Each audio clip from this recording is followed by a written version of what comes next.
What do you think of demonic influence and like mental health struggles? Yeah, Do yeah. you think some problems are like physiological or demonic? Yes, yeah. Both. Both? Some problems can be physiologic, in other words, biology. Yeah. There are people that have, we call it chemical imbalance. Yeah, yeah. They may Serotonin, not, that's dopamine. right. They may not have enough of a certain neurotransmitter. They may, for instance, sometimes men who have low testosterone can suffer from depression and low energy. Yeah. Low energy, fatigue, and tiredness is another one of the presentations of depression in the PHQ-9. Yeah. So there are chemical imbalance that people can have, Yeah. which if they went, a doctor could help them. Yeah. I know people that take testosterone supplements. I'm not saying to do that, but I'm saying some people that have low T, Yeah. or whatever. Yes, there is a biology factor, but yes, there is a demonic and a supernatural factor as well. Demonic oppression can deeply, deeply affect people's mental health. Many times, people that I know that I encounter that have hallucinations, usually they're not seeing an angel. Yeah. They're usually seeing a dark figure.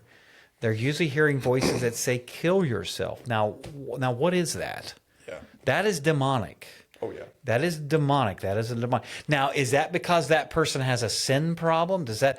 No, we're not saying that. Yeah. In fact, Jesus, in the Gospels, the guy said, "Well, is he have this condition because he's a sinner or his parents?" And Jesus said, "Neither."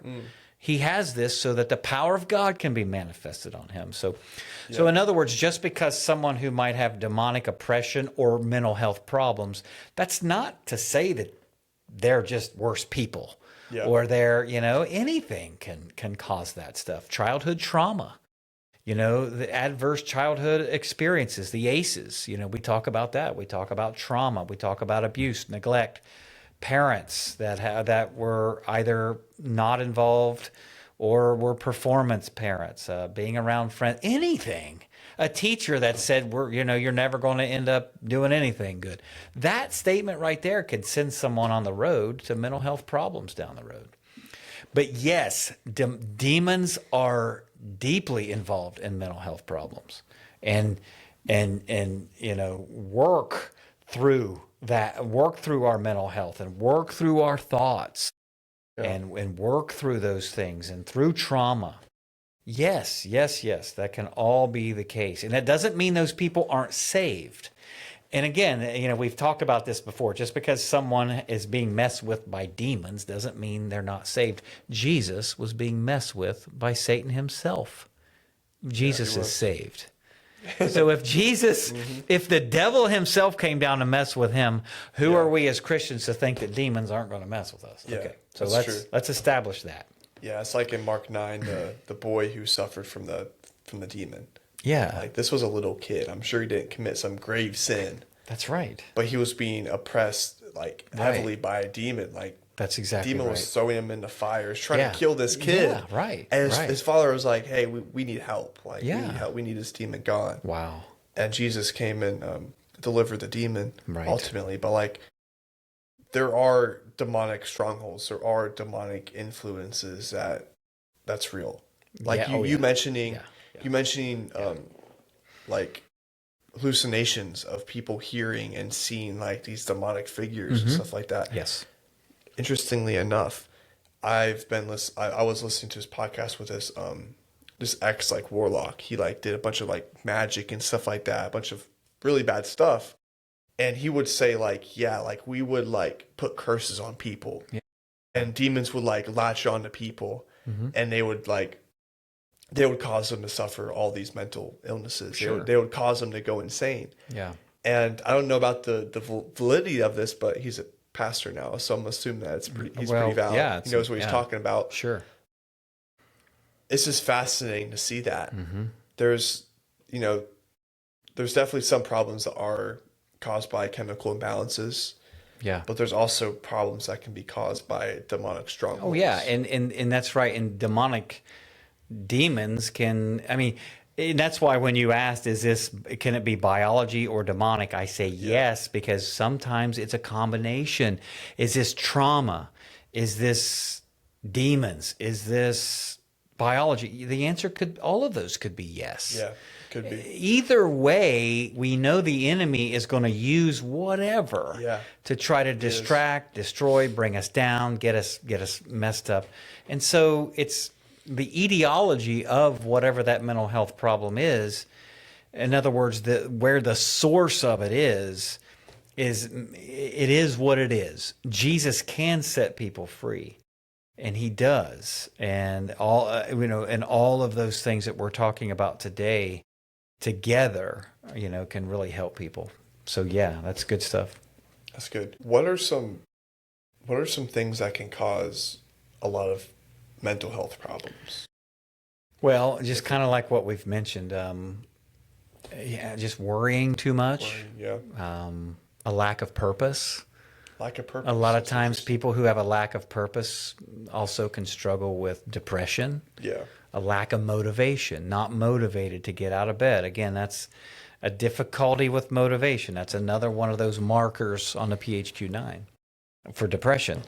A lack of purpose, guilt from maybe something that they've done or something that someone has, or maybe they just feel guilty about something. Feelings of worthlessness. They don't feel like that. Again, a lack of purpose, a lack of being loved by others, isolation. People who don't have loved ones or don't have people in their life, and they're lonely. Loneliness. Grief can cause mental health problems. Grief is losing a loved one. Trauma, experiencing some kind of major traumatic event, being or neglect or abused as a child. All of those things can, and even just being. Even what we would consider insignificant things, like just someone that just gives us problems, someone that just doesn't like us, and we're like, what? Why? What did I do? And then the thoughts begin. Someone that's wronged us, and we begin to get resentful and bitter. That can cause bitterness. What the Bible says: bitterness in the heart weighs it down. And resentment. That's why the Bible says, do not let a root of bitterness creep in and defile many. Be angry, yet do not sin. In other words, anger, unresolved anger, or prolonged anger. Prolonged anger can cause mental health problems. Rumination. There's even what's called rumination disorder, and it's an actual disorder that is characterized by habitual rumination over a long period of time, which rumination is just stewing over the negative, stewing over, ruminating and chewing on whatever negative thing that is that's happened, or whatever fear that we have. Illness, anxiety disorder. We've heard of that. Someone who's afraid of always having illnesses, and we're in other words, just being afraid that we've got some kind of sickness. Can cause mental health problems. So there's all kinds of stuff that can. There is. I think, especially among men, mental health, like awareness, has been drastically increasing. Yeah, I agree with that. Like, I believe that a lot of people are aware of mental health disorders. They're aware of, practicing mindfulness, practicing certain practices that will help you, help you overcome certain things. Right. And I love to see that. I'm sure you love to see that as well as a counselor. Right. That's truly what needs to happen. And a lot of people are also looking at the Bible for things like this. We talk about young people all the time going towards the Bible, going towards Christianity, becoming Christians. Oh, yeah. It's because there's a lot of stability in that. Yeah. There's a lot of stability in the Bible. There's a lot of stability in Jesus, because the Bible says that Jesus is the same today as he was 1,000 years ago, and he'll be the same as he is now 1,000 years from now. Right. So Jesus is really always the same. He is a rock that doesn't fade away. He's a rock that stands.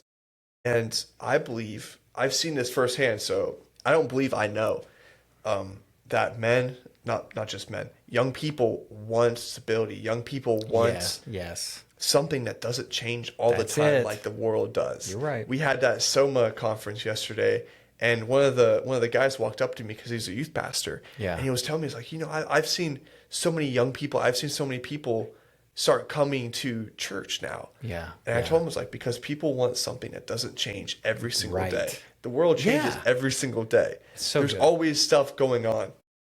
I don't want to get into politics. I don't want to get into what's going on in the world. But there's a lot of bad stuff happening. Right. Right now that's been happening. And people are sick of it. I'm sick of it. Right. So what do we have? We have the Bible. We have Yes. Jesus. We have that stability that comes with that.